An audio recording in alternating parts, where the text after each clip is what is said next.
Welcome back, everyone, to the Deep Dive. We're picking back up with our daily UPSC Current Affairs series, diving right into the heart of the news from April 8th, 2025. This is part 2, and if you haven't caught part 1, make sure to check that out first. You know the drill. We'll be covering a range of topics that are essential for your UPSC journey. And as always, a few points we touch upon today might be familiar, helping you solidify your understanding. If you find these deep dives helpful, hit that like button and subscribe for more targeted content designed to help you succeed. So, ready to unpack some crucial topics. Let's get started. Let's jump right in. I think it'd be interesting to begin with the UN Human Rights Council resolution on plastic pollution. Seems like a major step forward. What are your thoughts? Absolutely, it is significant. It's the first time the UNHRC has formally recognized the connection between plastic pollution and human rights. And it emphasizes that protecting marine ecosystems isn't just about the environment, but also about upholding human rights. And what's really striking is that they highlight this despite the fact that, there are already tons of international agreements related to the oceans, over 600 as a matter of fact. But despite all of that, the resolution points out that these ecosystems are still facing a multitude of threats, like climate change, unsustainable fishing, pollution, and even deep-sea mining. That's a little disheartening, isn't it? It is, but it highlights the urgency and the need for more concrete action. The resolution explicitly states that the degradation of the ocean directly impacts human well-being and, importantly, affects marginalized communities disproportionately. These communities often rely heavily on healthy ocean environments for their livelihoods and sustenance. So when we discuss this resolution, what exactly are the human rights connections? So let's break it down. The right to food is a crucial one. Healthy oceans are vital for productive fisheries, which provide protein and nutrients for a huge portion of the global population. The resolution even states that coral reefs, just coral reefs alone, are estimated to support about 500 million people with food sources. So damage to these ecosystems can directly impact food security. That's a staggering number of people dependent on coral reefs. What about livelihoods? Surely that's another major connection. Right, you are. Think about the billions of people living near coastlines. A large portion of those communities rely on ocean-related activities for their income, whether it's through fishing, tourism, or utilizing resources from coastal ecosystems like mangroves for protection and resources. If these environments are damaged, these communities suffer job losses and economic instability. And of course, there's the right to a healthy environment, which is fundamental to everyone's well-being. Precisely.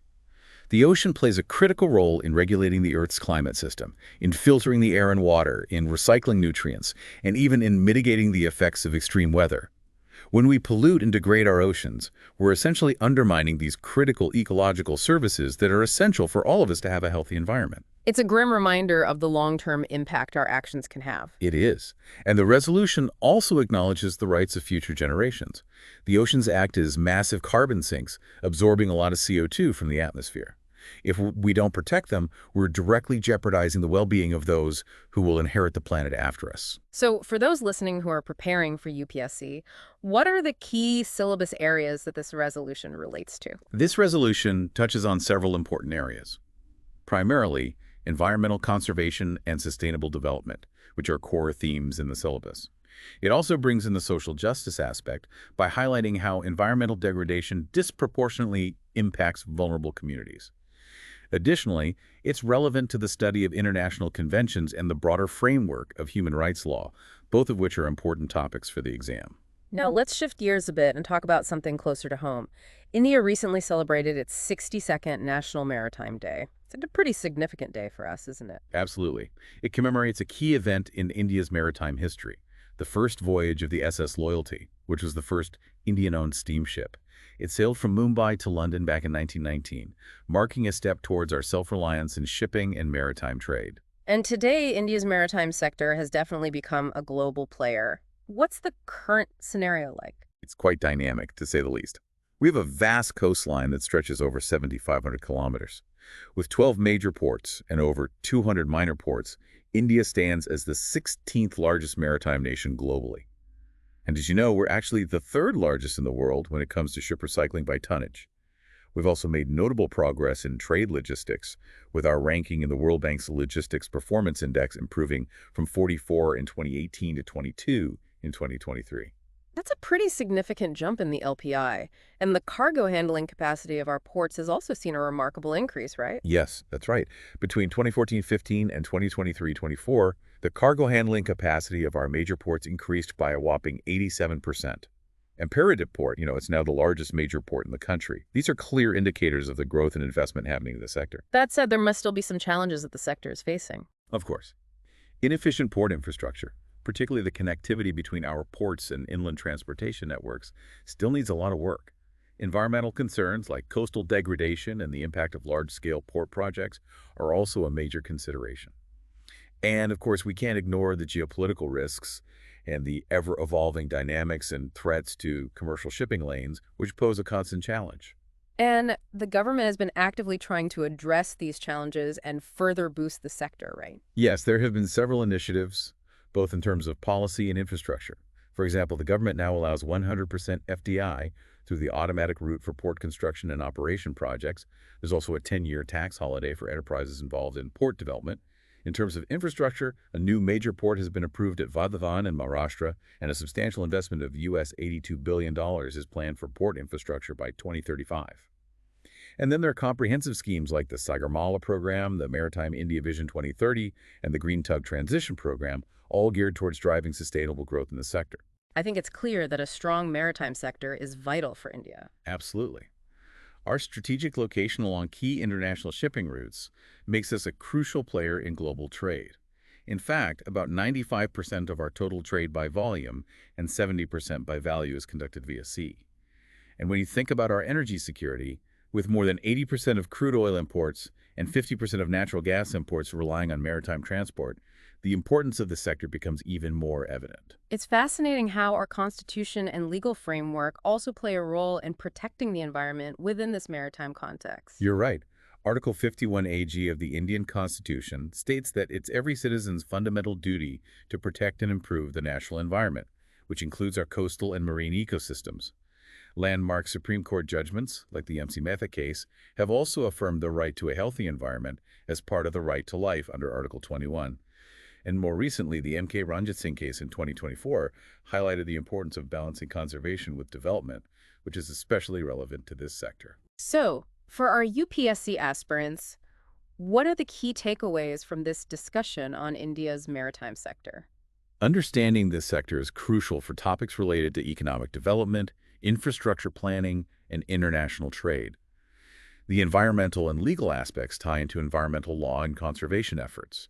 And of course, India's strategic location and dependence on maritime trade are directly relevant to our strategic interests and foreign policy, especially in the Indian Ocean region. Now, let's turn our attention to our neighbor, Sri Lanka. It seems the recent visit by the Indian Prime Minister has brought our two nations even closer. It has. The visit resulted in several significant outcomes, the most noteworthy being the signing of 7 MIOs, including a historic first-ever defense cooperation agreement between India and Sri Lanka.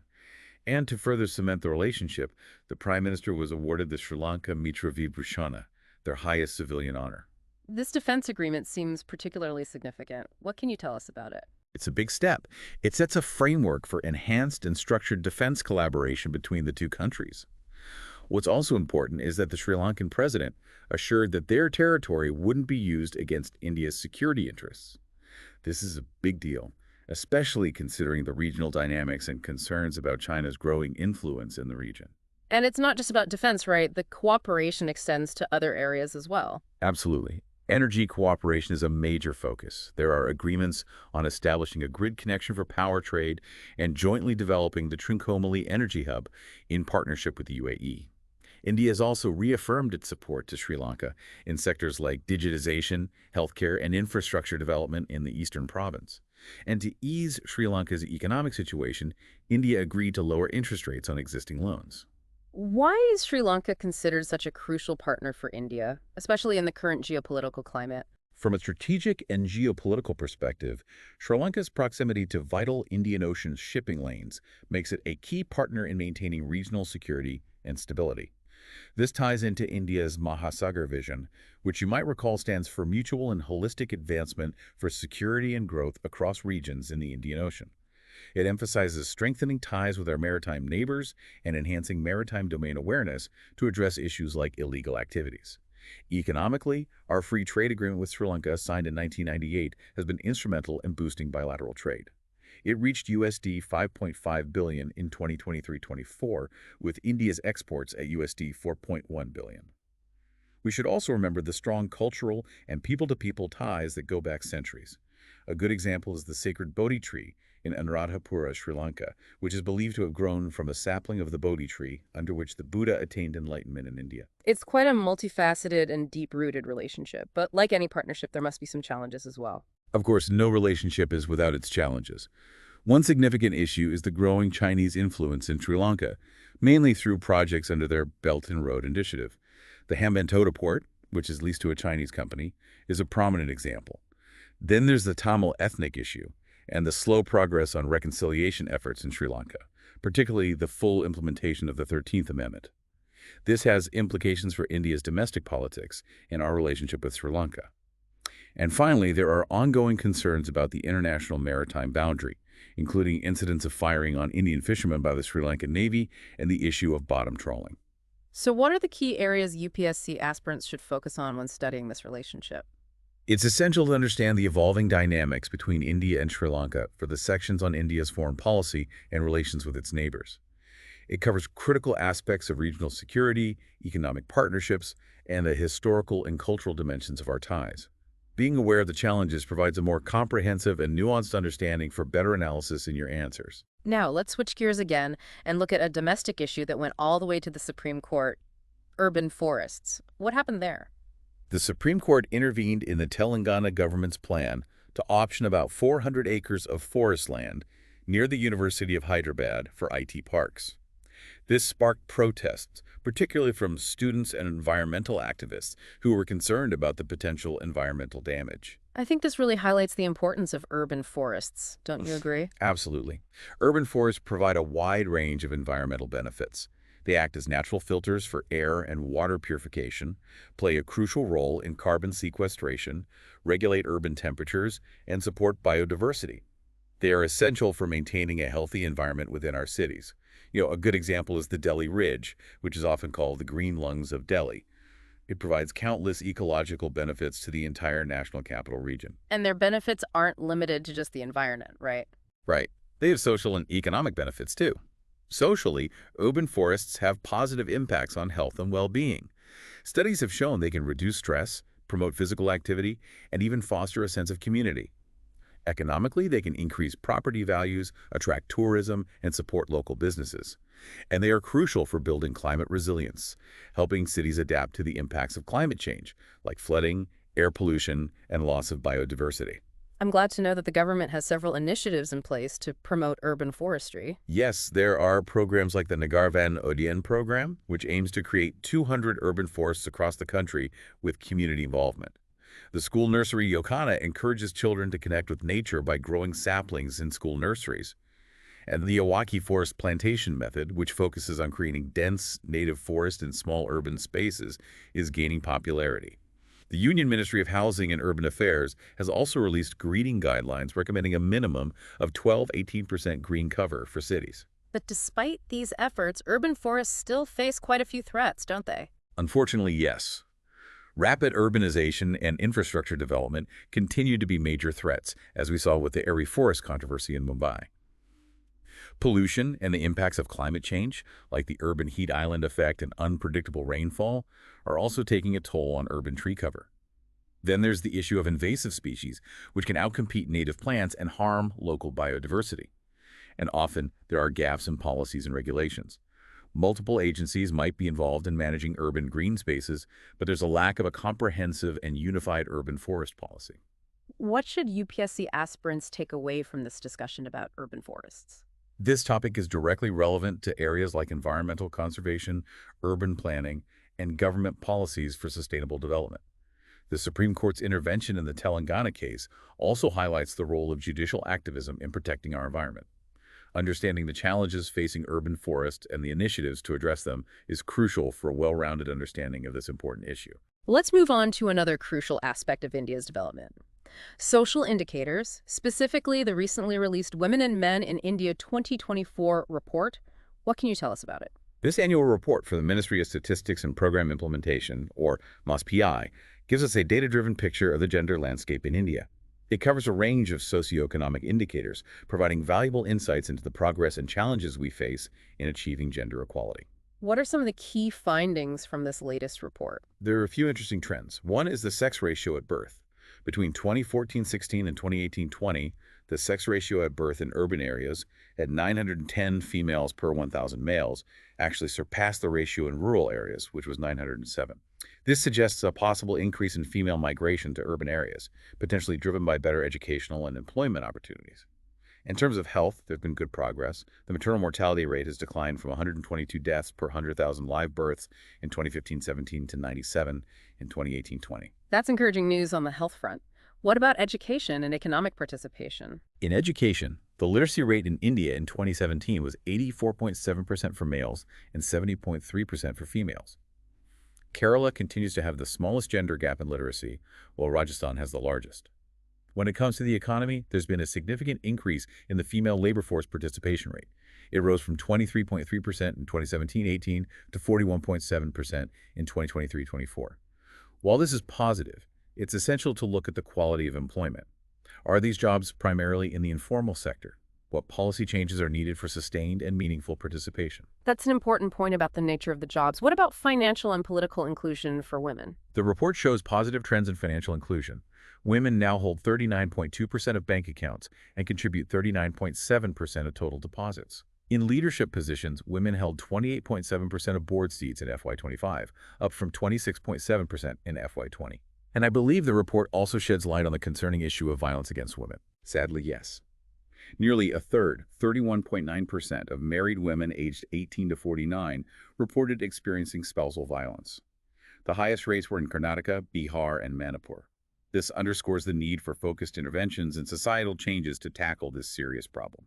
So how can UPSC aspirants use the findings from this report for their exam preparation? This report is very relevant to the social issues and women empowerment sections of the UPSC syllabus. It offers valuable data and trends that can be used in both prelims and mains.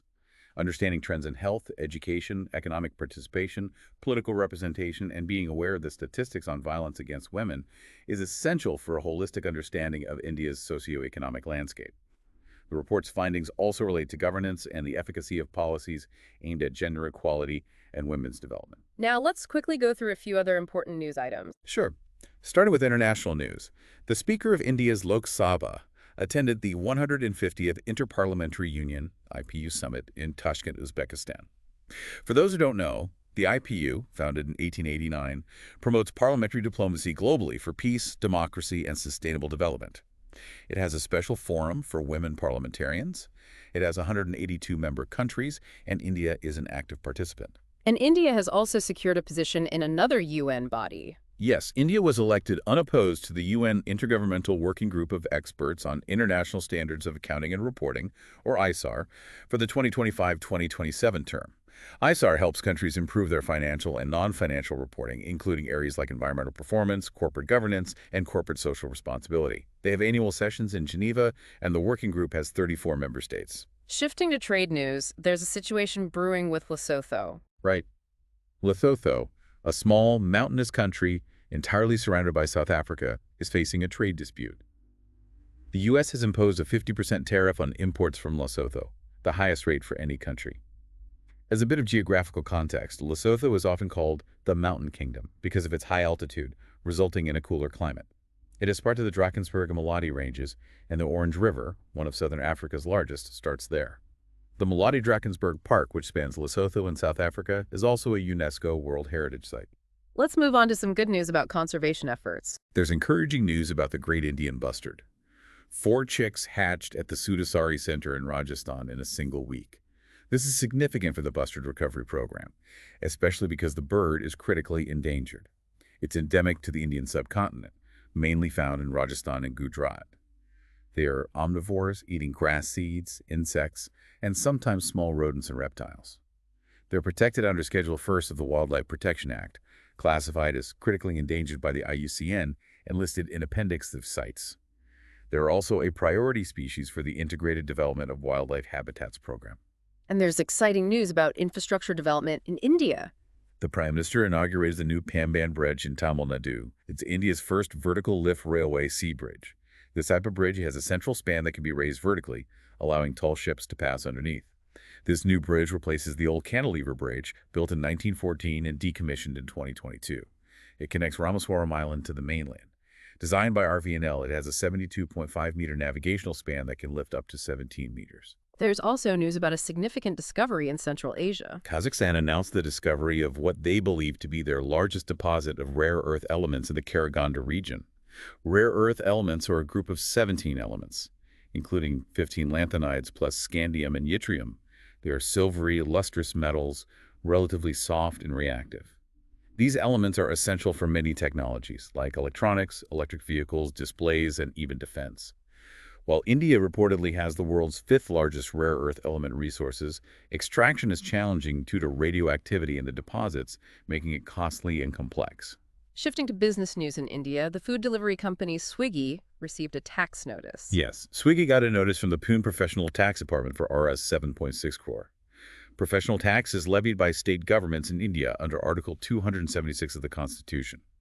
It's imposed on income earned by various professionals like salaried employees, doctors, lawyers, traders, and others in business or employment.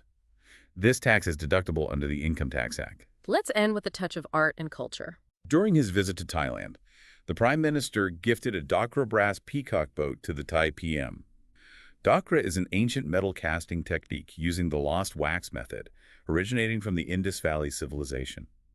Tribal communities in eastern India, like in Chhattisgarh, West Bengal, Odisha, and Karkand, still practice this art.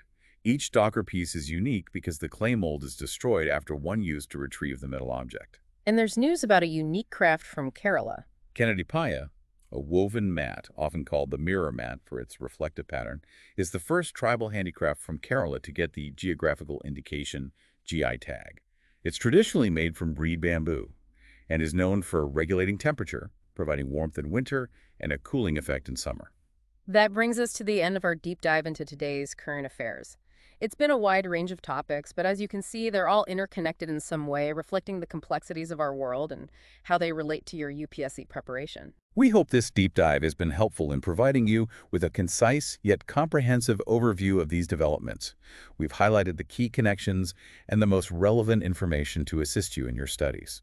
And we urge you to think critically about each of these topics, explore them further, delve deeper into the areas that intrigue you, and think about their broader implications for India and the world. As a final thought, considering the connections between environmental regulations, international relations, and the socioeconomic indicators we discussed today, how do you envision India navigating its future development path? It's a complex question with no easy answers, but one worth pondering. We always hope these sessions provide you with valuable insights for your UPSC journey. If you found this deep dive helpful, please hit that like button and subscribe to the deep dive for more targeted content designed to help you succeed. Until next time, keep diving deep. See you soon.